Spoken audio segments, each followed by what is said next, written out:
हाँ जी बेटा, our next topic is activity and activity coefficients. ठीक है, तो ये अब किस पे बात हो रही है? सॉल्यूशंस पे। ठीक है, हमारे पास mainly two types of solutions होंगे, या तो आइडियल सॉल्यूशंस और नॉन आइडियल सॉल्यूशंस। ठीक है, इन दोनों में डिफरेंस क्या है? डिफरेंस ये है कि आइडियल सॉल्यूशन रॉल्ड्स लॉ को ओबे करता है, लेकिन नॉन आइडियल सॉल्यूशन रॉल्ड्स लॉ को ओबे नहीं करता। ठीक है, रॉल्ड्स लॉ मतलब कि आइडियल सॉल्यूशन में ओवरऑल प्रेशर, ठीक है, किसके इक्वल होगा? Sum of individual pressure of the components. ठीक है, सिमिलरली कंसंट्रेशन भी ओवरऑल किसके इक्वल होगी? सॉल्यूशन की ओवरऑल कंसंट्रेशन, मतलब जितने आपने कंपोनेंट्स ऐड किए हैं, जितनी कंसंट्रेशन बनाई है।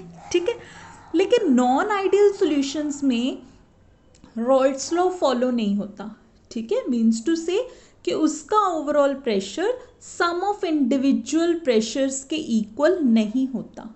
ठीक है, नॉन आइडियल सॉल्यूशंस में क्या होता है कि जो इलेक्ट्रोलाइट्स होते हैं, ठीक है, उनकी क्या हो जाती है सॉल्यूशन में? एसोसिएशन और डिसएसोसिएशन। ठीक है, जिसके कारण कंसंट्रेशन के ओवरऑल कंसंट्रेशन सॉल्यूशन की चेंज हो जाती है। ठीक है, अपने +1 +2 में पढ़ा होगा कि ओवरऑल प्रॉपर्टीज़ भी उस सॉल्यूशन की चेंज हो जाती हैं। कॉलिगेटिव प्रॉपर्टीज़ पढ़ी है हमने।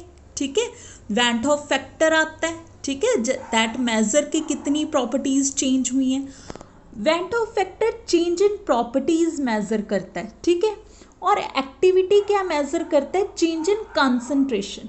ठीक है, तो अगर किसी सॉल्यूशन की कंसंट्रेशन, एक्चुअल कंसंट्रेशन C है कि हमने इस कंसंट्रेशन का सॉल्यूशन बनाया, ठीक है, लेकिन A क्या है? Activity, that is known as effective concentration, कि अब उस सॉल्यूशन की कंसंट्रेशन A है। ठीक है, तो ये दोनों टर्म्स इक्वल नहीं होती। ठीक है, सो एक्टिविटी क्या है? एक्टिविटी हमें रिलेशन बताता है between the actual concentration and effective concentration of the solution. ठीक है, तो पता चल गया आपको एक्टिविटी A क्या है? A is the effective concentration. ठीक है, और इफेक्टिव कंसंट्रेशन फाइंड आउट करने के लिए हमें क्या करना पड़ता है? जो एक्चुअल कंसंट्रेशन C है उसको एक फैक्टर गामा, या कह लो किसी भी नंबर से मल्टीप्लाइड करना पड़ता है, जिसको हम यहाँ पे गामा से रिप्रेजेंट कर रहे हैं। And here gamma is known as the activity coefficient. ठीक है, और ये किसके लिए है? This is only for non ideal solutions. ठीक है, आइडियल सॉल्यूशन के लिए हमेशा इसकी वैल्यू कितनी होती है? यूनिटी। यहाँ पे हम 1 पुट करेंगे, means activity effective concentration equals to C, that is actual concentration. ठीक है, समझ आ गया? सो नेक्स्ट, जो गामा है उसको हम कैसे लिखते हैं? This is a ratio. Ratio है between effective concentration A and actual concentration M। ठीक है, एक्चुअल कंसंट्रेशन को, इसके बाद सारे एक्सप्रेशन में मैंने एक्चुअल कंसंट्रेशन को M से लिखा है।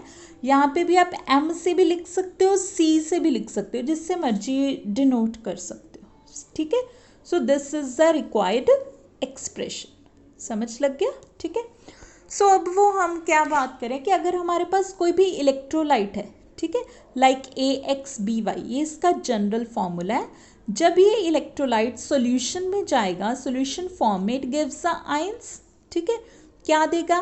X number of positive and Y number of negative. ठीक है, फॉर एग्जाम्पल हमारे पास एग्जाम्पल है H2SO4।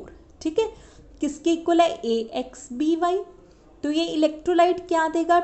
2H positive plus sulphate 2 negative. 2 किसके इक्वल है? X के, मतलब X of A positive plus Y of B negative, ये मिलेगा हमें। ठीक है, तो यही चीज़ हमने यहाँ पे लिखी है।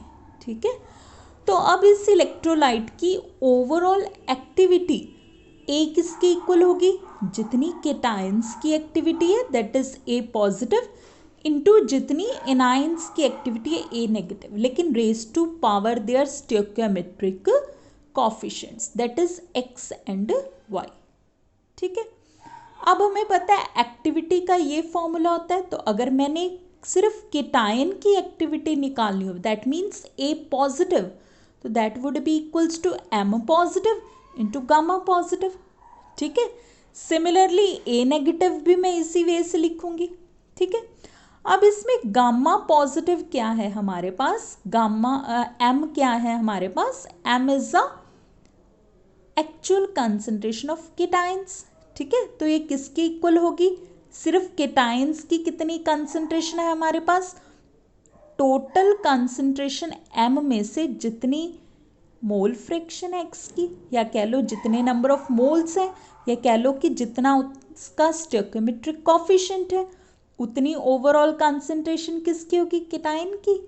सिमिलरली एम नेगेटिव, जितने नंबर ऑफ मोल्स या जितना स्टोइकोमेट्रिक कोफिशिएंट है इनटू टोटल कंसंट्रेशन. ठीक है, तो ये एम पॉजिटिव और एम नेगेटिव की वैल्यूज आ गई, इनको हम यहाँ पे और यहाँ पे पुट करेंगे, तो किसकी वैल्यूज आएंगी, ए पॉजिटिव एंड ए नेगेटिव की. तो ए पॉजिटिव और ए नेगेटिव की वैल्यू हम इक्वेशन नंबर 2 में पुट करेंगे और हमारे पास क्या आएगा, ओवरऑल एक्टिविटी. ठीक है, तो अब आगे यही हो रहा है कि ओवरऑल एक्टिविटी निकालने के लिए वैल्यूज पुट कर दी. ए पॉजिटिव की जगह ये लिख दिया raise to power X, A negative की जगह ये रेज टू पावर वाई. ठीक है, तो इसको कैसे लिख लिया, X raise to power X, M raise to power X, gamma positive raise to power X, similarly Y raise to power Y, M raise to power Y, gamma negative raise to power Y. ठीक है, तो ये इसमें से हमने x और y वाली terms को इकट्ठा कर लिया, m वाली टर्म्स को भी इकट्ठा कर लिया, गामा वाली टर्म्स को भी इकट्ठा लिख लिया. ठीक है, x वाली terms as it is, m में क्या हो गया, पावर्स ऐड हो गई, बेस सेम है, इसमें भी पावर्स ऐड हो गई. So this is the given required expression for finding activity of any electrolyte. ठीक है, तो इसकी हम एग्जाम्पल ले लेते हैं. सबसे पहले हमने एग्जाम्पल ली है फॉर यूनिवैलेंट इलेक्ट्रोलाइट. यूनिवैलेंट मीन्स जिसमें 1 केटायन एंड 1 एनायन है. ठीक है, तो मतलब x की वैल्यू 1, y की वैल्यू भी 1. ठीक है, तो ये वैल्यूज इसमें हमने पुट कर दी. So this would gives the overall activity of this solution. ठीक है, तो ऐसे 2 एग्जाम्पल्स और हैं हमारे पास. ठीक है, इनको आप पढ़ लो, ट्राई कर लो, आई होप आपसे हो जाएंगी, अंडरस्टूड हो जाएगा. अगर कोई प्रॉब्लम हुई you can discuss with me, आप मुझसे पूछ सकते हो एनी टाइम. ठीक है, so next topic is mean ionic activity coefficient, या ये आर्टिकल किस नाम से आ सकता है, मीन आयनिक मोलैलिटी. ठीक है, ये जो आर्टिकल है बहुत ही सिंपल है बट इम्पॉर्टेंट है. ठीक है, तो इसके मैं सिर्फ रिजल्ट पे जा रही हूँ क्योंकि छोटी सी डेरिवेशन है. आई होप जैसे जैसे करें आपको ये समझ आ जाएगा स्टेप बाय स्टेप. अगर फिर भी किसी बच्चे को ना पता चला कोई भी स्टेप तो आप मुझसे पूछ सकते हो. ठीक है, सिर्फ मीन आयनिक एक्टिविटी कोफिशिएंट का मतलब क्या है कि जब हम इसको इकट्ठा लिख लिया एज गामा पॉजिटिव नेगेटिव. ठीक है, और इसको इंटू एम को भी हमने इकट्ठा लिख लिया as B positive negative. This is the expression. ठीक है, तो गामा पॉजिटिव नेगेटिव मतलब जब केटायन और एनायन दोनों की मीन वैल्यू, ये कह लो एवरेज वैल्यू है, that is known as mean ionic activity coefficient. ठीक है, और ये जो बी पॉजिटिव नेगेटिव है इसको क्या कह देते हैं, मीन आयनिक मोलैलिटी या मीन आयनिक कंसंट्रेशन. ठीक है, ओके. नेक्स्ट इसकी एप्लीकेशंस है. सो फर्स्ट वन इज, इससे हम क्या फाइंड आउट कर सकते हैं, किसी भी इलेक्ट्रोलाइट का activity coefficient that is gamma. ठीक है, एक्टिविटी कोफिशिएंट गामा मेजर करेंगे तो उसकी वैल्यू पुट करके हम क्या फाइंड आउट कर सकते हैं, activity. And what is activity, activity is the effective concentration. ठीक है, तो वो एक्सप्लेन कर रहा है, कहता है सपोज हमने एक्टिविटी कोफिशिएंट फाइंड आउट करना है किसका, HCl सॉल्यूशन का. ठीक है, तो इसके लिए हम एक सेल लेंगे, ठीक है। सेल में 2 इलेक्ट्रोड्स होंगी, एनोड एंड कैथोड, दोनों क्या लेनी है हमने, रिवर्सिबल, ठीक है। एक इलेक्ट्रोड हमने कौन सी ले ली, हाइड्रोजन इलेक्ट्रोड, और दूसरी कौन सी ले ली, सिल्वर क्लोराइड इलेक्ट्रोड, ठीक है। तो कह रहा है इस सेल को हम रिप्रेजेंट कैसे कर सकते हैं, इन दिस वे, ठीक है। मीन्स कि इस साइड क्या है, प्लैटिनम की रॉड है, उसके हम ऊपर क्या बबल्ड कर रहे हैं, hydrogen gas at 1 atmospheric pressure, और ये रॉड किस में डिप्ड है, HCl सॉल्यूशन में हैविंग कंसंट्रेशन या मोलैलिटी स्मॉल m। दूसरी साइड हमारे पास सिल्वर क्लोराइड की रॉड है, उसके ऊपर सिल्वर सॉलिड डिपॉजिट है सिल्वर क्लोराइड सॉल्यूशन में, ठीक है। तो अब इसमें सेल रिएक्शन क्या हो रहा है, लाइक दिस वन, हाइड्रोजन की ऑक्सीडेशन और इसकी क्या हो रही है, रिडक्शन, ठीक है। तो अब हम इस इक्वेशन के लिए नर्नेस्ट इक्वेशन अप्लाई कर सकते हैं, that gives a total EMF equals to E not is EMF in standard state minus 0.0591, ठीक है।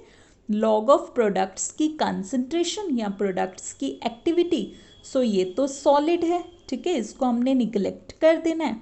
इसकी एक्टिविटी लेंगे, activity of H positive into activity of Cl negative divided by reactants, ये सॉलिड को फिर से निगलेक्ट करेंगे, यहाँ पे activity of hydrogen raised to the power stoichiometric coefficient that is 1/2, ठीक है। So this would becomes our first equation, ठीक है। अब इसको हमने कैसे लिख लिया, E equals to E not minus 0.0591 log activity of H positive into activity of Cl negative, क्योंकि इसकी एक्टिविटी या इसकी कंसंट्रेशन गैस है तो कंसंट्रेशन की जगह क्या लिखेंगे, प्रेशर कितना है, 1 एटमॉस्फेयर, 1 की पावर 1/2 1 आ गया, दिस इज इक्वेशन नंबर 2। अब एक्टिविटी ऑफ H पॉजिटिव या एक्टिविटी ऑफ Cl नेगेटिव को हम कैसे लिख सकते हैं, मीन आयनिक, इकट्ठा लिख दिया, activity of positive negative raise to the power 1/2। ये 1/2 कहाँ से आया, ये देखो मीन आयनिक में हम क्या लेते हैं, gamma positive negative raise to the power 1/x plus Y, x plus Y क्या है, उसके नंबर ऑफ मोल्स, कितने number of moles of H positive बने, 1, ये 1, दोनों को ऐड करके 1/2, ठीक है, क्लियर हो गया। एक्टिविटी को हम क्या लिख सकते हैं, this would B gamma positive negative, ठीक है, m, ये क्या बन गया यहाँ पे, स्क्वायर इसका, दोनों ले रहे हैं, ठीक है। ब्रैकेट ओपन करेंगे तो गामा पॉजिटिव नेगेटिव का स्क्वायर इंटू m स्क्वायर, ठीक है। तो इस इक्वेशन को हमने ऐसे लिख लिया, ठीक है। तो अब क्या आ रहा है, लॉग में ये दोनों के बीच में प्लस है, ब्रैकेट ओपन करेंगे तो माइनस आ गया, ये 2 आगे आ जाएगा, तो 2 इंटू 0.0591 लॉग m और 2 into 0.0591 log lambda, sorry gamma positive negative, ठीक है। तो ये ऐसे बन गई पूरी एक्सप्रेशन, ये इक्वेशन बन गई। लॉग m को हम दूसरी साइड ले आए, E नॉट माइनस 0.1182 इस साइड पे रह गया, ठीक है। तो अब क्या है, E क्या है, net EMF of the cell, ये हमें कैसे वैल्यू ये पता चलेगी, जब हम इस सेल के साथ क्या अटैच्ड करेंगे, वोल्ट मीटर, तो वो हमें किसकी वैल्यू बताएगा, ओवरऑल EMF की, मतलब ये वैल्यू हमें पता है, M हमें पता है कि ये सॉल्यूशन की कंसंट्रेशन कितनी ली है हमने, कितना HCl सॉल्यूशन लिया है, ये वैल्यू भी हम पुट कर सकते हैं, सॉरी हाँ, ये वैल्यू भी हम पुट कर सकते हैं। E नॉट क्या हो गया, स्टैंडर्ड स्टेट में, वो भी हम पहले मेजर करेंगे, ठीक है। स्टैंडर्ड स्टेट मतलब स्टैंडर्ड कंडीशंस में पर्टिकुलर टेम्परेचर एंड प्रेशर पे, फाइंड गामा पॉजिटिव नेगेटिव हमने फाइंड आउट करना है, ठीक है। तो ये फाइंड आउट करने के लिए अब हम ग्राफ प्लॉट करेंगे, ठीक है। ग्राफ किस में प्लॉट करेंगे हम, एक साइड पे हमने राइट साइड और एक साइड पे left hand side, E not plus 0.1182 log m और m, ठीक है, वैल्यूज़ पुट करके मैथमेटिकल वैल्यूज़, तो ये हमें ऐसा स्ट्रेट लाइन ग्राफ मिलेगा, ठीक है। लेकिन हम जब इस ग्राफ को क्या करेंगे, एक्स्ट्रापोलेट करेंगे, कहाँ पे, जहाँ पे m की वैल्यू क्या होगी, 0, m 0 मतलब HCl सॉल्यूशन की कंसंट्रेशन 0, ठीक है। तो ये जो वैल्यू है that gives the E not की भी वैल्यू पुट कर देंगे, गामा पॉजिटिव नेगेटिव की वैल्यू आ जाएगी, गामा की वैल्यू आ जाएगी, तो हम ए की वैल्यू फाइंड आउट करेंगे, ठीक है। So next method, second method for determination of activity and activity coefficient, कहाँ से फाइंड आउट करना है हमने, फ्रॉम गिब्स ड्यूहम इक्वेशन, ठीक है। ये इक्वेशन हम पहले पढ़ चुके हैं, ये उसका एंड रिजल्ट है, कहता हमने गिब्स ड्यूहम इक्वेशन ले ली इन दिस फॉर्म, ठीक है। और ये एक्सप्रेशन ले लिया हमने, ये भी आपने बीएससी में पढ़ा हुआ है, mu I equals to mu I not plus R T natural log of A I activity, ठीक है। तो ये किसी भी आयत के लिए है कि केमिकल पोटेंशियल आयत कंपोनेंट का इसके इक्वल है, तो यहाँ से हम म्यू वन की वैल्यू निकालेंगे, तो x one as it is derivative d mu one की जगह mu one naught plus R into T natural log a one plus x two derivative of mu two की value mu two naught plus R T natural log of a two equals to 0, ठीक है। Mu one naught और mu two naught क्या है, chemical potential values under standard state, standard state की जो values होती हैं वो चेंज नहीं होती, और डी क्या रिप्रेजेंट कर रहा है, डेरिवेटिव मतलब चेंज, तो इनकी वैल्यूज क्या होगी 0, और आर और टी की जब हम वैल्यू पुट करेंगे, इसको प्रोडक्ट करेंगे, तो ये वैल्यू भी कभी भी 0 नहीं हो सकती, ठीक है। तो इक्वेशन क्या बन गई हमारे पास, x1 derivative of natural log of a1 plus x2 derivative of natural log of a2 equals to 0, ठीक है। मतलब पूरी इक्वेशन में से सिर्फ ये वैल्यूज 0 हो सकती हैं, ठीक है। तो यहाँ से हमने derivative of natural log of a1 की वैल्यू निकाल ली, ठीक है। पहले इसको दूसरी साइड ले जाओ, फिर x1 से डिवाइड कर दो, this would be the equation number 1, ठीक है। अब हमने इस इक्वेशन को थोड़ा सा चेंज करना है, चेंज करने के लिए हमें पता है कि टोटल नंबर ऑफ मोल्स किसके इक्वल होते हैं 1, तो इसमें चेंज dx1 डेरिवेटिव ले लिया प्लस dx2 कांस्टेंट नंबर 1 का डेरिवेटिव 0, ठीक है। तो हमने क्या किया, इस इक्वेशन को मल्टीप्लाई डिवाइड कर दिया x1 से, इसको मल्टीप्लाइड एंड डिवाइड कर दिया x2 से, ठीक है। फर्दर इसको हम कैसे लिख सकते हैं, x1 derivative of natural log x1 plus x2 derivative of natural log x2 equals to 0, ठीक है। मेडिकल वाले स्टूडेंट्स कहीं पे भी देखना, मैंने आपको पहले लिखवाया हुआ है कि नेचुरल लॉग का जब हम डेरिवेटिव लेते हैं तो इसका फॉर्मूला क्या होता है, पहले आता है 1/x1 डिनोमिनेटर में, फिर x1 का डेरिवेटिव, तो इस चीज़ को हम ये लिख सकते हैं, ठीक है। आपको ये चीज़ें लर्न करनी पड़ेंगी। तो हमने यहाँ से derivative of natural log of x1 की वैल्यू निकाल ली, this is the equation number 2। यहाँ पे पड़ा derivative in terms of activity A और यहाँ पे मोल फ्रैक्शन, दोनों इक्वेशंस को हमने सब्ट्रैक्ट कर दिया, सब्ट्रैक्ट करके हमारे पास ये इक्वेशन बन गई। नेचुरल लॉग वाली टर्म्स को जब भी हम सब्ट्रैक्ट करते हैं वो डिवाइड में आ जाती हैं, ठीक है। तो अब हम यहाँ पे क्या कर रहे हैं, कहता कि x2 क्या है हमारे पास, सोल्यूट की मोल फ्रैक्शन, और x1 क्या है, सॉल्वेंट की मोल फ्रैक्शन, ठीक है। इसको हम पहले नेचुरल लॉग को लॉगरिथम में कन्वर्ट करेंगे, बोथ साइड्स 2.303 से प्रोडक्ट करेंगे और वो चीज़ कैंसिल हो जाएगी, और इसकी क्या करेंगे, इंटीग्रेशन, इंटीग्रेशन करेंगे तो ये डेरिवेटिव फिनिश हो जाएगा। क्या बचा हमारे पास यहाँ पे, लॉग a1 ओवर x1, ठीक है, minus log a1 dash over x1 dash, मतलब जब हमने इंटीग्रेशन की दो लिमिट्स होती हैं, ठीक है, कि पहले सॉल्यूशन की कंसंट्रेशन ये थी, हमने यहाँ तक पहुँचना है, इसका मतलब ये होता है, ठीक है। तो जब सॉल्यूशन की कंसंट्रेशन चेंज होगी तो सोल्यूट और सॉल्वेंट की भी इफेक्ट होगी। पहले सोल्यूट की फाइनल कंसंट्रेशन A1 पहले कितनी थी, A1 डैश से A1, ठीक है। सिमिलरली इस साइड इंटीग्रेशन करेंगे x2 डैश से x2 तक, इसको x2 by x1 derivative of log A2 by x2, ठीक है।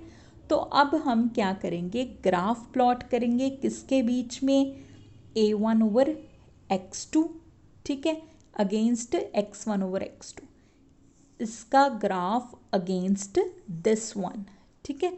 और वो जो हम ग्राफ ड्रॉ करेंगे वैल्यूज पुट करके, उसके बीच में जो एरिया होगा that gives the value of this factor, क्योंकि इसकी इंटीग्रेशन मतलब सारा एरिया जो इस ग्राफ के अंडर होगा this would be equals to this one, ठीक है। और इससे हमें क्या मिलेगी, एक्टिविटी ऑफ सॉल्यूशन। अगर हम स्टार्टिंग वाली कंसंट्रेशन को ज़ीरो पुट करेंगे, ये फैक्टर ख़त्म हो गया, ये ग्राफ ड्रॉ करेंगे और उसकी ओवरऑल वैल्यू क्या देगी, a1 ओवर x1, जिससे हम एक्टिविटी निकाल सकते हैं, ठीक है। आई होप बेटा आपको ये दोनों मेथड समझ आ गए होंगे। अगर कोई भी प्रॉब्लम है तो आप मुझसे पूछ सकते हो। टॉपिक ये बहुत इम्पॉर्टेंट है, ठीक है। सो इसको ध्यान से अंडरस्टूड कर। ओके।